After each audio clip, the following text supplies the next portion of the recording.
ድርጅታዊ ስራ መመሪያ ከአፋብን ህዝብ ግንኙነት መምሪያ የተሰጠ መሆኑን ነው የሚናገረው። የአማራን ህልውና ትግል በሚደግፉ የሚዲያ ተቋማትና ባለሙያዎች የተላለፈ ጊዜያዊ አሰራር ስነስርዓት አቅጣጫ ብሎ ነው የወጣው።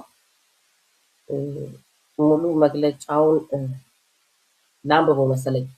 እንደሚታወቀው ላለፉት 3 ዓመታት መሬት ላይ ያለው ትግል በአንድ ድርጅት ያልታቀፈ ሆኖ በቆየቱ የትግሉ ደጋፊ ሚዲያዎች በተለያየ ፍረጃና መካሰስ ውስጥ እንዲቆዩ ምክንያት ሆኗል ይላል።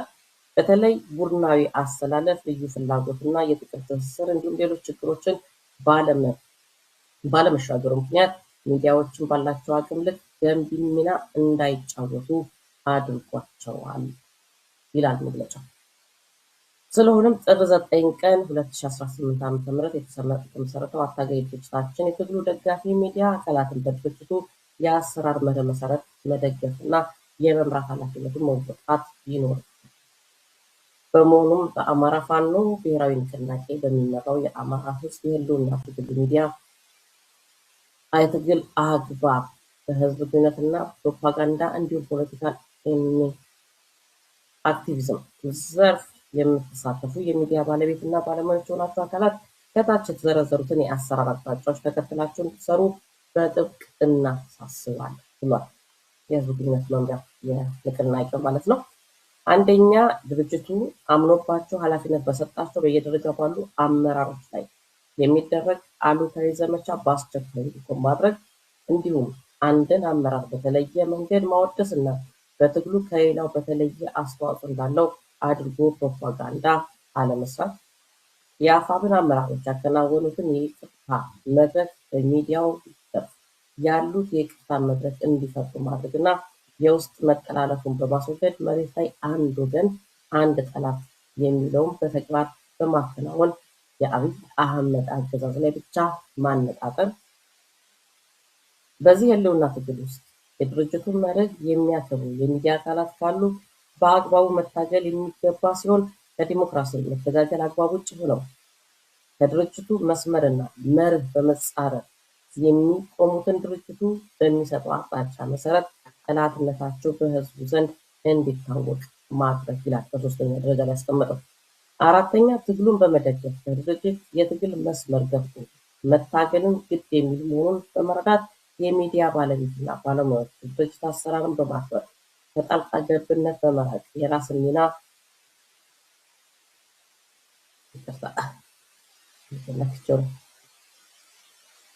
አራተኛው ደግሞ አለው። ትግሉን በመደገፍ በድርጅቱ የትግል መስመር ገብቶ መታገል ግድ የሚል መሆኑን በመረዳት የሚዲያ ባለቤትና ባለሙያዎች የድርጅት አሰራርን በማክበር ከጣልቃ ገብነት በመራቅ የራስን ሚና ለይቶ አውቆ በዚያ መስመር መሰለፍ ሲል ይናገራል። አምስተኛ ላይ ለድርጅቱ ይጠቅማሉ የሚባሉ ገንቢ ሀሳቦችን ድርጅቱ ከሚዲያ ባለሙያዎች ጋር በሚገናኝባቸው መድረኮች ለውይይት ማቅረብና መሟገት ይላል በአምስተኛ ደረጃ ያስቀመጠው። ስድስተኛ፣ በድርጅቱ ውሳኔና ብያኔ ሊሰጥባቸው የሚገቡ ጉዳዮችን ወደ አደባባይ አለማውጣትና በዘመቻ ተጽዕኖ አለማድረግ፣ እንዲሁም ውሳኔና ብያኔ ባገኙ ጉዳዮች ላይ ያልተገባ ጩኸት በማሰማት በሰራዊትና በህዝብ ውስጥ ጥርጣሬ አለመፍጠር እና መሰል መርሆችን የኤዲቶሪያል ፖሊሲዎቹ አካል በማድረግ ትግሉንና ድርጅታችሁን በመርህ በመደገፍና የድርጅቱን ውሳኔ አክብሮ መስራት ከእናንተ የሚጠበቅ ኃላፊነት ነው። በመሆኑም ድርጅታችን ይላል መግለጫው በቀጣይ የሚዲያን የትግል አግባብ፣ አሰራር፣ ተግባርና ኃላፊነትን በሚመለከት ግልጽ መመሪያ የሚያወጣ ሲሆን እስከዚያ ድረስ የአሰራር ስነስርዓት ጊዜያዊ አቅጣጫ በሁሉም ድርጅት ደጋፊ ሚዲያና ባለሙያዎች እንዲተገበር ለማሳሰብ እንወዳለን። የአማራ ፋኖ ብሔራዊ ንቅናቄ የህዝብ ግንኙነት መምሪያ ይህን ይላል። አፈወርቄ እንደሚለው ጌጥዬ ተቋርጦበታል። ጌጥዬን እዚሁ ጋር በስልክ ማስገባት ከቻልን ጌጥዬን እዚሁ ጋር በስልክ አስገብተን እንደተናገርነው ኢንተርኔታቸው አሁንም አልተስተካከለም ያሉበት አካባቢ ለዛ ነው። አፈወርቅ ወደ አንተ ልምጣ። ምንም አይደለም። መግለጫውን እንዴት አየሁ ብዬ ነው የምጀምረው። የሮስ ገጥዬ እንዲሁም በቴክኒክና በተለያዩ መስኮች ከኛ ጋር ሆናችሁ እዚህ ድጋፍ የምታደርጉ የኢትዮ 360 ጋዜጠኞችና የቴክኒክ ወገኖቻችን እንደገናም መላው ኢትዮጵያ ሕዝብ እንደምን አላችሁ በያላችሁበት ቦታ ብዬ ልቀጥል። መግለጫው የድርጅቱን ማንነት ፍንቱ አድርጎ ያሳያል።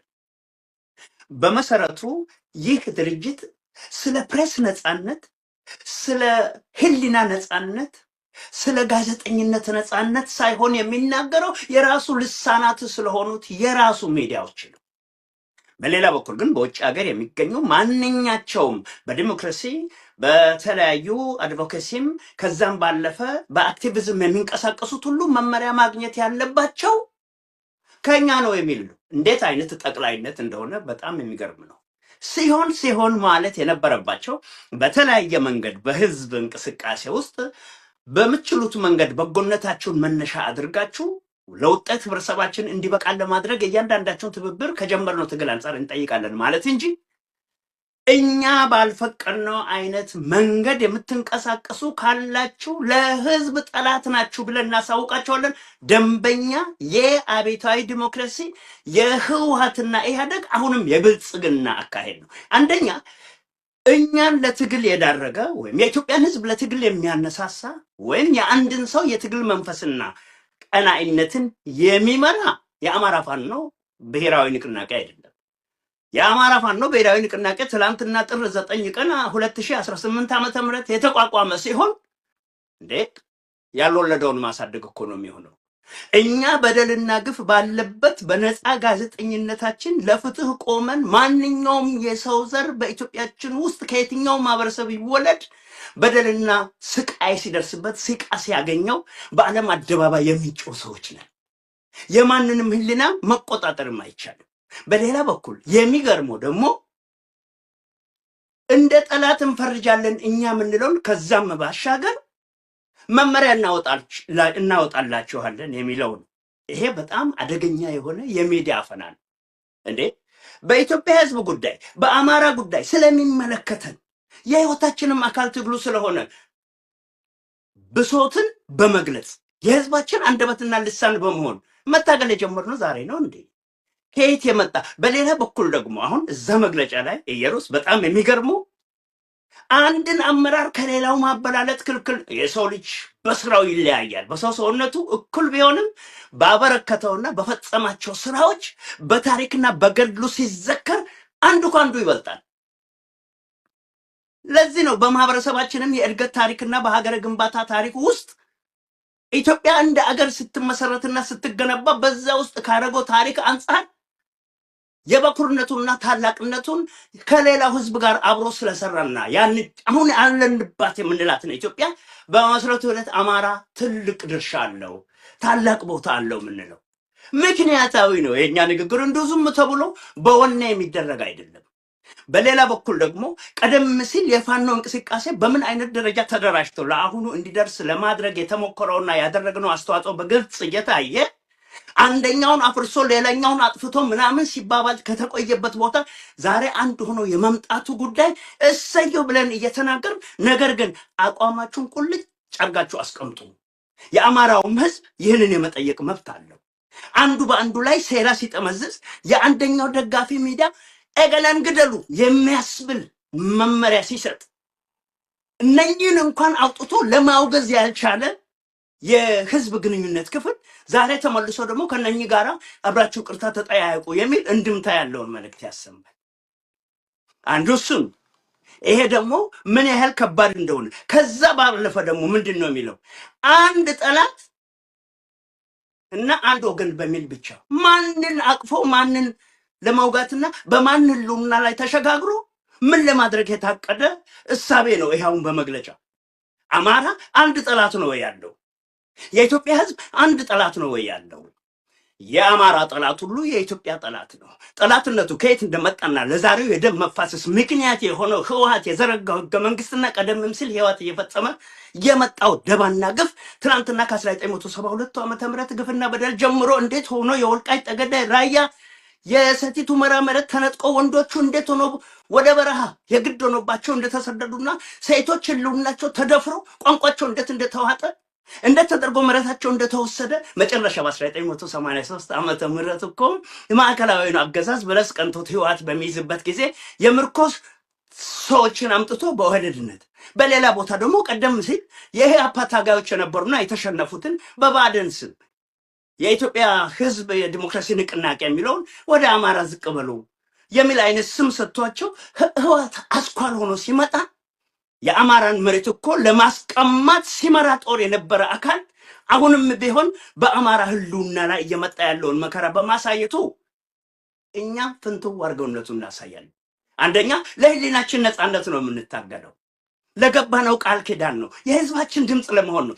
ማንም የፖለቲካ ድርጅት ወይም ማንም ንቅናቄ ወይም ማንም ድርጅት በሆነች አጋጣሚ በአንድ ማህበረሰብ ስም የምትገኘውን እንቅስቃሴ ብቻን ጨልፌ ወስጄ ሙጭልፍ አድርጌ ለዓላማ መሳካት አደርጋለሁ ከተባለ ለምሳሌ ያህል ከህወሓት በላይ ከብልጽግና በላይ ከኦህዴድ ብልጽግና ለኢትዮጵያ ህዝብ ጠላት የመጀመሪያ ብሎ በስነ ስርዓት ተተርጉሞ መቀመጥ አለበት ነው ያለው። ለምሳሌ አሁን በቅርቡ ትናንትና አሁን ለምሳሌ በአፋር ግንባር ህወሓት ወልቃይትን ለመውሰድ በራያ መሆነ አካባቢ በኮረም አካባቢ በዛታና በሰቆጣ አካባቢ በአራት ግንባር ጦርነት ከፍቶ ወደ ውስጥ እየገባ ነው። ጀነራል ተፈራ ምንድን ነው ያለው? እኛ በማናቸውም አይነት መንገድ ከህወሓት ጋር ነው እንጂ ከተለያየ ሁኔታ። አሁን እንግዲህ ህወሓት የአማራን ህልውና ሊወስድ ሲፈልግ እንዴት ነው ይከራከራል ቦይስ ምን ያደርጋል የሚለውን ጥያቄ ስንመለከት እግዚአብሔር ይወቀው፣ እሱን በሂደት እናየዋለን። ስለዚህ በማናቸውም ቦታ ሰዓትን ፈጅቻለሁ መሰለኝ እንዲህ አይነት የአስተሳሰብ ነፃነትን የብዕር ነፃነትን አፍኖ ለዛው እንደ መንግስት ባልተመዘገበበት ሚዲያዎችን እኮ መዝግቦ የሚያንቀሳቅሰው እኮ የአማራ ፋኖ ብሔራዊ ንቅናቄ አይደለም። እና እነኚህ ነገሮች ግልጽ የሆኑ የአስተሳሰብ ነፃነትን የህሊና ነፃነትንና ሌሎችንም የሰው ልጆችን የሰብና ነፃነትን የሚያፍኑ በተቃራኒ ግን ልክ አሁን እንደ መንግስት ሆኖ ህወሓት እንደሚያደርገው ቀደም ሲል በኢህአዴግነቱ አሁን ደግሞ የኦህዴድ ብልጽግና በብልጽግናነቱ የሚያደርገውን ስርዓት የመውረስ አይነት ባህሪ ስለሚያሳይ ፍጹም ጸረ ፕሬስ ነው። ነፃነትን የማያውጅ የፕሬስ ነፃነትን የሚያፍን ነው እና በዚህ ዙሪያ እንግዲህ ለጊዜው በዚህ ላብቃ። አመሰግናለሁ አፈወርቅ። ጌጥዬ ወደ አንተ ልምጣ። መግለጫውን ያው ኢንተርኔት የተቆራረጠ ቢሆንም እየሰማህን ይመስለኛል። መግለጫውንም ስላየው ነው። ሙሉ መግለጫውን አንብበናል። የአፋብህ ህዝብ ግንኙነት ያወጣው የአፈና መግለጫ ነው። የቅርብም ልምድ ነበር አፋሕድ እንዲህ አይነት መግለጫው እኔ ከፈቀድኩለት ውጭ ነው። የዚህኛው ደግሞ ብሶ ከኛ በላይ ማንም የሚል አይነት መንፈስ ይዘምቷል። እንደ በአጠቃላይ መግለጫው እንዴት ነው በሚለው ጀምርለት ማለት እንዳቀረበ። ጥሩ፣ በጣም አመሰግናለሁ ጀሪ፣ እግዚአብሔር ይስጥልኝ። በቅድሚያ እንደዚህ አይነት የአፈና መግለጫ በጣም መወገዝ ያለበት ነው ብዬ አስባለሁ። የአማራ ፋኖን እንቅስቃሴ ያለምንም ቅድመ ሁኔታ በብዙ መልኩ እናግዛለን፣ እንደግፋለን፣ እንታገላለን። እንደዚህ አይነት አፈና ግን ለህዝቡ ብቻ አይደለም፣ ለሚዲያው ብቻ አይደለም፣ ለራሱ ለአባላቱም ጭምር ትልቅ ቀንበር ነው የሚጭነው። ለምሳሌ ምን ይላል? አንድ በዚህ መግለጫ ከተገለጸው መካከል ከአርበኞች መካከል አንዱን ነጥሎ ማወደስ ክልክል ነው ይላል። ማንን ማወደስ እንዳለብን ማንን ማንኳሰስ እንዳለብን ጭምር የአፋብን የህዝብ ግንኙነት መምሪያ ጽፈው ነው የሚሰጠን ማለት ነው። በሌላ አባባል አንድ ጀግና የአማራ ፋኖ ተዋጊ ጀግንነቱን ወጥቶ በአደባባይ በሚዲያ ለመመስከር ለመናገር የአስረስ ማረ ፈቃድ ያስፈልገዋል። እኔ ጀግና ነኝ ማለት አይችልም። እኔ ማርክ ያለው የአብይ አህመድን እንኩቶ ሰራዊት ማርክ ያለው ደምስሻለሁ አፍርሻለሁ ማለት አይችልም።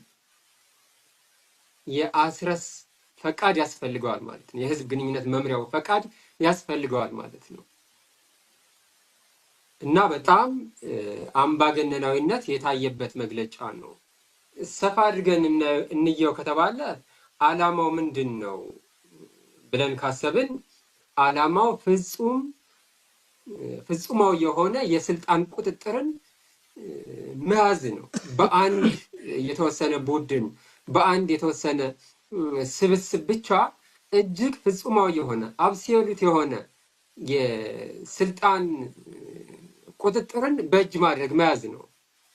ይሄ ነው የመጀመሪያው ዓላማ። ከዛ ቀጥሎ ትርክቱን በጠቅላላ መቆጣጠር ነው። አትተቹንም ጭምር ነው። ያለኛ ፈቃድ ምንም አይነት መረጃ እንዳይወጣ የሚል ጭምር ነው።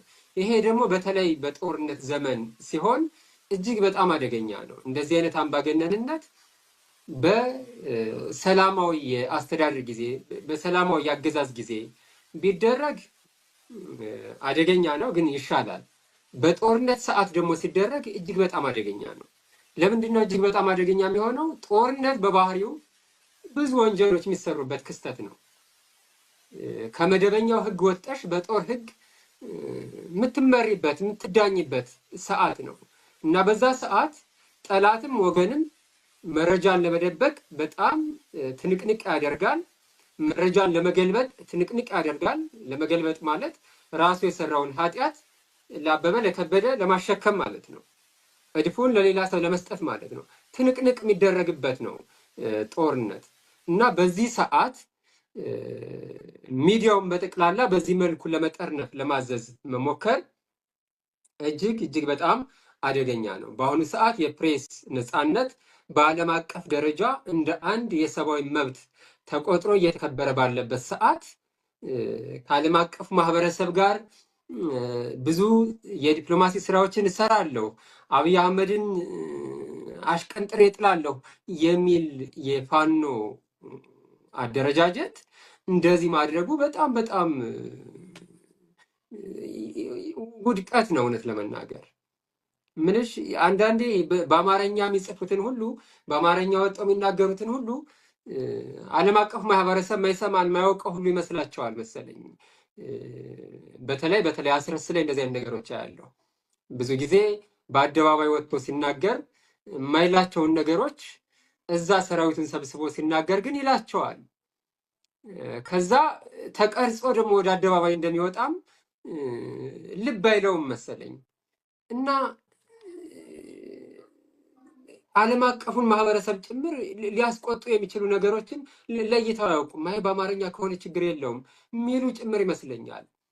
ዓለም አቀፍ ማህበረሰብ የዲፕሎማሲ ውሳኔዎችን የሚወስነው እነሱ በእንግሊዝኛ ቋንቋ የሚናገሩትን በሌላ ዓለም አቀፍ ማህበረሰብ በሚሰማው ቋንቋ የሚናገሩትን ወይም ተተርጉሞ የተሰራውን ብቻ አይቶ ሳይሆን በራሱ ምርመራ ጭምር በራሱ የኢንቴሊጀንስ ስራም ጭምር አይደለም የጻፉትን አይደለም መግለጫ አድርገው ያወጡትን አእምሯቸው ውስጥ የሚያስቡትን ጭምር ለማወቅ እንዴት እንደሚጥርም የተረዱ አልመሰለኝም። ያን ሁሉ ካወቁ እርግጠኛ ከሆኑ በኋላ ነው እነዚህ ሰዎች በፊት ለፊት የሚናገሩት ነው ትክክል ወይስ በፊት ለፊት ከሚናገሩት ውጪ ሌላም አጀንዳ አላቸው ሚላውንም ጭምር እንደሚያጠኑ የተረዱም አልመሰለኝም። በጣም ትልቅ ኪሳራ ነው። ያለዚያ ደግሞ ሆን ብለው እያወቁ ፋኖ ውስጥ ሆነው ከፍተኛ አመራር ቦታውን ከያዙ በኋላ በፋኖ ላይ ደባ እየሰሩ ያሉ ናቸው፣ ሳቦታጅ እየሰሩ ያሉ ናቸው ብለን እንድንደመድም የሚያስገድድ ነው እንጂ ትናንት አፋሃድ እንደዚህ አይነት መግለጫ አውጥቶ ሚዲያ እናስፈርማለን እንጠራንፋለን ምን ብሎ የተሰጠውን ምላሽ አይተዋል። ምንም አቅማችን የፈጠረውን ሁሉ አድርገን ትተን ወጣን እንጂ በጭራሽ ለነሱ ፈርመን ምንሰራበት እድል ፍላጎት የለም። አሁንም በተመሳሳይ የተወሰኑ አካላት ምናልባት የአማራ ትግል ውስጥ በግድ መግባት የሚፈልጉ በግድ በር እያንኳኩ ያሉ አካላት አሉ።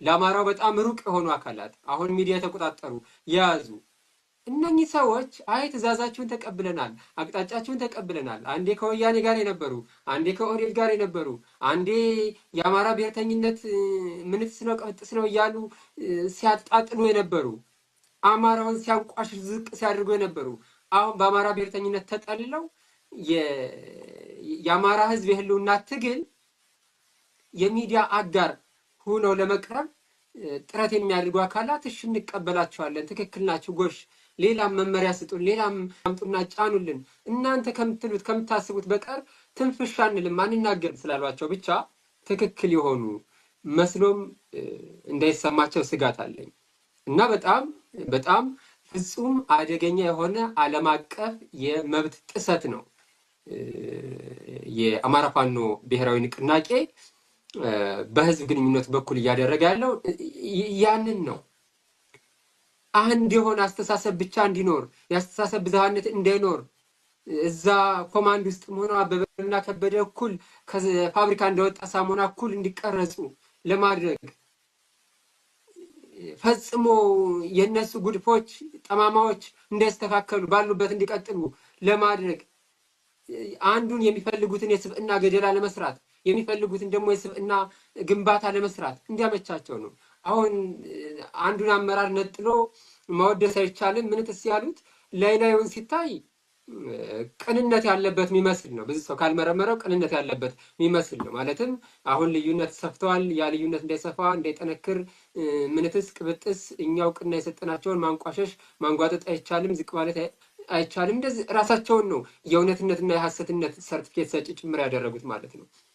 ይሄም በዋናነት መሾም ማሳደግ የሚፈልጓቸውን ስብዕና ለመገንባት እንዲያመቻቸው ጥሩ ስለሰሩ እኮ አይደለም።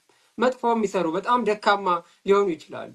እነሱን እስከፈለጓቸው ድረስ ስብዕናቸውን ለመገንባት ደግሞ ጎበዝ አርበኛ፣ ጀግና፣ ታማኝ፣ ቅን፣ ብርቱ የሆነውን ደግሞ በተመሳሳይ እነሱ እስካልፈለጉት ድረስ ስብዕናው እንዲገደል ለመስራት ነው። ይሄን ለመስራት እንዲያመቻቸው ነው እንጂ ሚዲያውን በዚህ ሰዓት መጠርነፍ የእነሱ ማንዴትም አይደለም። ምንም የህግም የፖለቲካም የወታደራዊም ምንም መብትም ስልጣንም የላቸውም። በነገራችን ላይ ምንም ስልጣንም የላቸውም። የአማራ ህዝብ የሁላችንም ህዝብ ነው። የአማራ ህዝብ ያስረስ ህዝብ አይደለም። የአማራ ህዝብ የእኔም ህዝብ ነው። የአማራ ህዝብ ትናንት መስዋዕትነት ከፍለንለታል፣ ትናንት ታግለንለታል፣ ዛሬም እየታገልንለት ነው፣ ነገ እንሞትለታለን። የግላቸው ህዝብ የላቸውም። ከህዝብ እንነጥላቸዋለን፣ እናጣላቸዋለን። እንዴ ማን ከህዝብ እንደሚጣላ እናያለን፣ ይታያል ማን ከህዝብ እንደሚጣላ። ህዝብ እውነትን ስለሚፈልግ ማለት ነው። ዛሬ ምናልባት በሐሰት ጥቂት የፕሮፓጋንዳ ማሽኖች መፍጠር ስለቻሉ ምን ስላሉ በፕሮፓጋንዳ ብልጫ የተወሰነ ህዝብ ሐሳቡን ያስቀየሩ መስሏቸው ሊሆን ይችላል። ግን ህዝብ ብሎ እውነቱን ማወቁ መድረሱ አይቀርም። እውነት ላይ ያን ጊዜ በጣም በጣም መሸሸጊያ መደበቂያ ነው የሚያጡት እነዚህ ሰዎች። በጣም አደገኛ እንቅስቃሴ ነው። የአማራ ፋኖ እንዴት በዓለም አቀፍ መድረክ ጭምር የተመሰገነ የተወደሰ ሆኖ የመጣውን ፋኖ ስሙን ለማጉደፍ የሚደረግ እሽቅድድም ጭምር ነው እና በተለይ ደግሞ ሰሞኑን ዛሬ የወጣበት ትልቁ ዓላማ ትናንት አመሻሹን የወያኔ ሰራዊት ተከዜ ላይ ወረራ እየፈጸመ ነበር። ዛሬም እዛው አካባቢ እንቅስቃሴ እንዳለ ነው ማውቀው። ስለዚህ ማይጠምሪን ከወረረ በኋላ ብዙ ሚዲያዎች ወያኔን ወደ ማጋለጥ እውነቱን ይፋ ወደ ማድረግ ነበር የሄዱት። ፋኖ ደግሞ ጸጥ ብሎ ነበር። ለምን? ወያኔ አስታጣቂው ነው፣ ወያኔ አጋሩ ነው፣ ወያኔ ወዳጁ ነው፣ የናስረስ ወዳጅ ነው ወያኔ። ስለዚህ በዛ መልኩ ወያኔን ላለማስቀየም ተብሎ የተሄደበት ርቀት ነበር እና ለዚህ ነው አንድ ጠላት አንድ ወገን የሚል መፈክር የሚይዘው የመጡት። ይሄ መግለጫን በሚመለከት ጥቂት ነገር ሳልል እንዳላልፍ ስለጋበሽኝ በጣም አመሰግናለሁ። ሰዓታችሁንም አልገልም፣ ሰዓትም ስለሌላችሁ ማለት ነው እና ጥቂት ነገር ግን ማለት ፈልጌ ነው። ምናልባት አሁን በርካታ ሚዲያዎች በዚህ ጉዳይ ላይ ሀሳባቸውን ሲሰጡ ለመታዘብ እድሉ ነበረኝና በጣም ገርሞኛል። እንደ ሚዲያ ነው ማስበው፣ አሁን እንደ ፕሬስ ነው ማስበው። አሁን አፈወርቅ ሲል እንደሰማሁት አራተኛው መንግስት ነው፣ እንደ አራተኛ መንግስትም ጭምር ነው ማስበው እና ሁለተኛ ነገር እንደ ባለሙያም አስባለሁ። በጋዜጠኝነት ህይወት ውስጥ ነው የኖርኩት፣ በብዙ አመት ሆነኝ ጋዜጠኝነትን እና ለዛ የሚከፈል ዋጋ አለ፣ ለዛ የሚከፈል የሙያ ስነ ምግባር አለ። እነኚህ ነገሮችስ እንዴት ነው የማስባቸው ነው የሚባለው። እና እንግዲህ አሁን በአጋጣሚ ሆኖ ሁላችንም ጋዜጠኞች ነው፣ በጋዜጠኝነት ውስጥ ነው ያለ ህይወት ውስጥ ነው ያለ ነው እና ሙያችንን ለአንድ ተቋም፣ ለአንድ ድርጅት፣ ለአንድ አስተሳሰብ፣ ለአንድ ግለሰብ አሳልፋችሁ ስጡ ሲባል ያንን እጅ ወደ ላይ አድርጎ እንደ መስጠት ነው ለእኔ የምቆጥረው ይሄንን።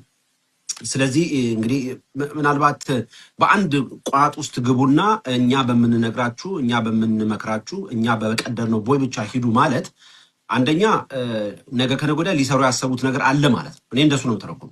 ሊሰሩ ያሰቡት ክፉ ነገር አለ ማለት ነው። አሁን እሱን ደግሞ ላምጣው።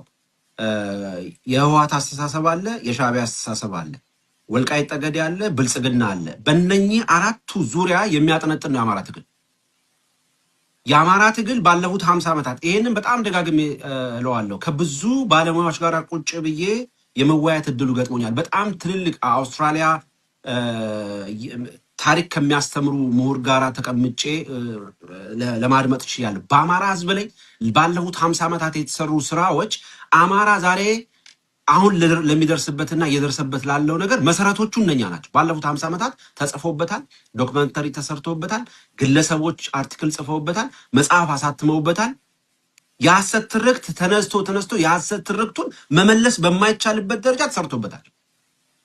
ይሄ እንዲህ በሆነበት ሁኔታ የአማራን ህዝብ እንመራለን። ባለፉት 3 ዓመታት ደግሞ ትግል አለ። ትግሉ የተበታተነ ነበረ። ስለዚህ ወደ አንድነት ኑ ስንል እኛንም ጋዜጠኛውንም አክቲቪስቱንም አስተሳሰቡንም ሁሉ አንድ አርጉ፣ ቀደም እንዳለ ከአንድ ፋብሪካ እንደወጣ አርጉ ማለት ግን አይደለም። አትተቹኝ። እኔም የምነግራችሁ ከበደ ሲሞት እኔ ሄጄ እስከማረጋግጥ ድረስ ሞቷል ብላችሁ አትዘግቡ እንደማለት ነው። ስለዚህ ነገ ከነገ ወዲያ ሊሰሩት የፈለጉት ነገር አለ። ምን? የወያኔ አስተሳሰብ ዳግም ወደዚህ መድረክ እንዲመጣ ይፈልጋል ማለት ነው። ወያኔ ደግሞ ዛሬ የአማራ ህዝብ መከራውን እንዲበላ፣ ዛሬ የአማራ ህዝብ ከፖለቲካው እንዲገለል፣ ዛሬ የአማራ ህዝብ ወደ ጦርነት ውስጥ እንዲገባ፣ በጦር እንዲያልቅ፣ ዛሬ የአማራ ህዝብ አብይ አህመድ በድሮን እንዲጨፈጭፈው ምክንያት የሆነ ስራ ስለገነቡ ነው። ህገ መንግስት ስለገነቡ ነው። ይሄ ህገ መንግስትን በሚመለከት ይሄ እነኚህ አሁን ያወጡት ይሄን መግለጫ ያወጡት አካላት ምን አይነት አስተሳሰብ ነው ያላቸው? ህገ መንግስቱን ይቃወማሉ። ህገ መንግስቱን ከተቃወሙ እኮ ወያኔን ይቃወማሉ ማለት ነው። ስለዚህ ይሄ ነገር እንዳይመጣ ወልቃይት ጠገዴ የሚባል ነገር አለ፣ የምንሰማው ነገር አለ። ወልቃይት ጠገዴ ጠለምትን በሚመለከት የአማራ ርስት አይደሉም። ስለዚህ ወያኔ እንደቀደመ ይውሰደው አይነት አስተሳሰብ ሊመጣ ነው ማለት ነው። ስለዚህ አንድ ሚዲያ ስህተታችንን አታርሙ፣ አስተሳሰባችን እንዳትቃወሙ የሚል አስተሳሰብ እንዲመጣ የተፈለገው ለምንድን ነው? የአማራ ህዝብ በዚህ አይነት ትግል ውስጥ 2 ቀን መራመድ የነበረበትን 2 ዓመት ማድረግ ማለት ነው። ለኔ እንደሱ ነው የሚሰማኝ። በጣም ገርሞኛል። ብዙ ጋዜጠኞች ጋዜጠኛንን ብለው የሚያስቡ አስተሳሰባቸው በዚህ ውስጥ የሆነ ይሄንን ተቀበለው ልክ ነው ሲሉ መሆን የነበረበት በጋራ እንቆምና የአማራን ትግል ወደ አንድ መስመር እናምጣው። በጣም የሚያስማማል። የእርስ በርስ መገፋፋቱ ይቆም፣ የሚያስማማ ነው። አትተቹኝ፣ እኔ ካልኩት ውጭ አትሳስቡ። ነገ እኮ የኤዲቶሪያል ፖሊሲ አወጣላችኋለሁ ብሏል። በነገራችን ላይ ይላል፣ ቀጥታ ነው የሚለው። መጨረሻው ላይ የኤዲቶሪያል ፖሊሲ እናወጣላችኋለን፣ በዛ ሀሳብ ውስጥ ትገባላችሁ።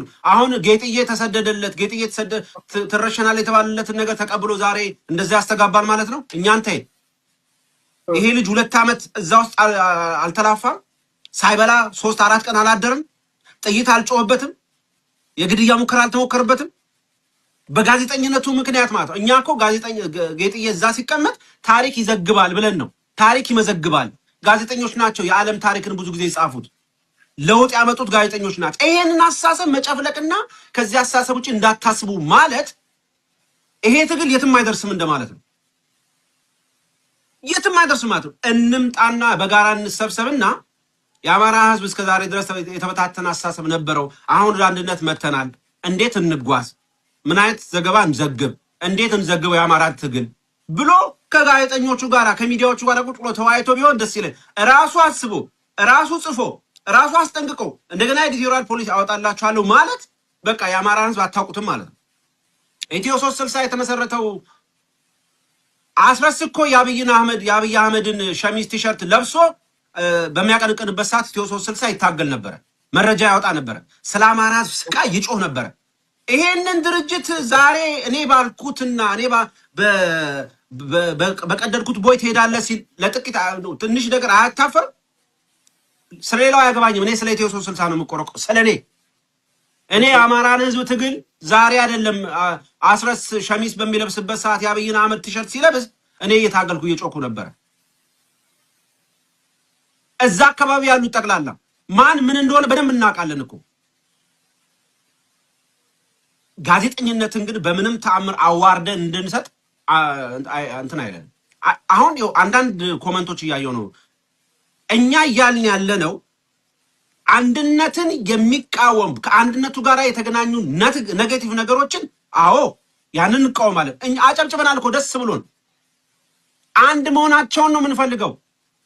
ከትግሉ አንድ ቀን ጀምሮ ትግሉ ከተጀመረበት ቀን ጀምሮ አንድ እንዲሆኑ እኮ ሰርተናል።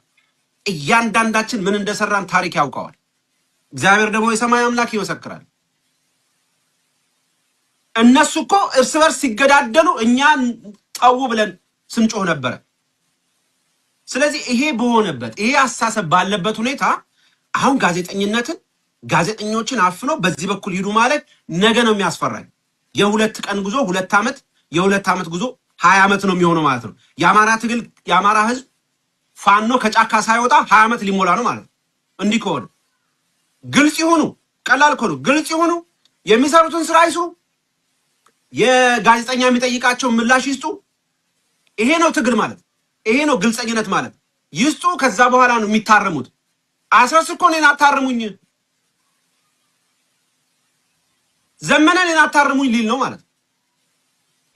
አስረስም ዘመነም እስክንድርም ጀነራልም ኮሎኔሉ ምንም ከአማራ ትግል በላይ አንድም ሰው አይደለም። የአማራ ህዝብ ደግሞ ማን ምን እንደሚሰራ ያውቃል። ስለማይና ሁሉም መጥቶ ሚዲያ ላይ መቼም አይናገርም። በደንብ ያውቃል። አስረስን ያውቃል፣ ብሩክ ይባስን ያውቃል፣ ኢየሩሳሌምን ያውቃል፣ ጌጥየንም ያውቃል፣ አፈወርቅንም ያውቃል። እስክንድርን በሚያውቅበት ልክ ብሩክን ያውቀዋል፣ ጌጥየን ያውቀዋል። ሌሎችም ሲታገሉ የነበሩ እየታገሉ ያሉትን ያውቃል። እያንዳንዱን ያውቃል። ይሄን ህዝብ እናታልለዋለን። አዎ ጊዜው አንዳንድ ጊዜ መድረክ ላይ ስንወጣ ከፍ ስለምንል ማለት ነው ከሌላዎቹ የተሻለ መስሎ የሚሰማን ከሆነ ስህተት ነው። እኔ እዚህ ጋር ስቀመጥ ከኔ የተሻለን ሰው እየነገርኩት እንደሆነ ግን ማሰብ አለብን እንጂ እኔ አውቅ ያለው ከኔ በላይ ማንም የሚያውቅ የለም ብዬ የምናገር ከሆነ ስህተት ነው። በጣም ስህተት ነው። ጋዜጠኝነትን በደንብ አበጥረው የሚያውቁ ሙያውን ስነ ምግባሩን የሚያውቁ መተንተን መናገር የሚችሉ ነገን መተርጎም የሚችሉ ሰዎች እያደመጡኝ ነው። ይሄን አስቤ ነው የምናገረው። አንድ ታሪክ ልናገርና እዚህ ጋር ላቁ። ኢሳት በነበርኩበት ሰዓት ለውጡ እየመጣ አካባቢ አንድ ሰው አሁን ስሙን አልጠቅስም፣ ካስፈለገ ግን ፎቶግራፉንና የታክሲውን ቁጥር አመጣለሁ። ታክሲ ውስጥ ነው ያዋራኝ። ሁሉም የኢሳት ጋዜጠኞች የግንቦት 7 አባል ስለሆኑ አንተም አባል እንድትሆን ያስፈልጋልና በደንብ እንድትታገል አለኝ። ምን አልኩት? አዎ እንደዚህ ነው ሁሉም ጋዜጠኞች። አዎ እኔ እንደዚህ አልኩኝ። ይሄ ቃል ለምድር ለሰማይ ነው የምናገረው። እኔ በአንድ ድርጅትና በአንድ አስተሳሰብ ውስጥ መኖር አልፈልግም። እኔ የግንቦት 7 አባል ሳይሆን የኢትዮጵያ ህዝብ አባል ነው መሆን የምፈልገው። እኔ እዚህ ውስጥ ከሆንኩኝ ግንቦት 7ን ላልተቸው ነው ማለት ነው። ስለዚህ ግንቦት 7 ሲያጠፋ ዝም ብዬ ላጨበጨብ ነው ማለት ነው። በፍጹም አልሆንም ብዬ ከታክሲ ውስጥ ወርጃለሁ። በዚህ አስተሳሰብ ውስጥ ነው መኖር የምፈልገው። አሁን ይሄ ድርጅትን መጥቶ ከኔ ውጪ አትውጡ ካለ ነገ አንተቸውም፣ ቢያጠፋን መክረውም ቢያጠፋን ገጽጸውም፣ ወልቃይትን ለወያኔ ሰጥ ዝም ልንል ነው። ሻቢያ መጥቶ ኢትዮጵያን ልምራ ሲል ዝም ልንል ነው። ሻቢያ ኢትዮጵያ ሲፈነጭ ሰው ሲገድል ሲያስገድል ዝም ልንል ነው። እና ድሮኛ እኔ የትግራይን ህዝብ ጠልቼ አላውቅም፣ ትግሬነትን ጠልቼ አላውቅም።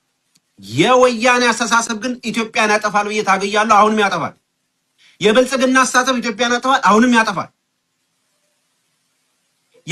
የፋኖ መነሻ ነገር መሰረት አለው። የአማራ ህዝብ ከፖለቲካው የተገለለ ነው።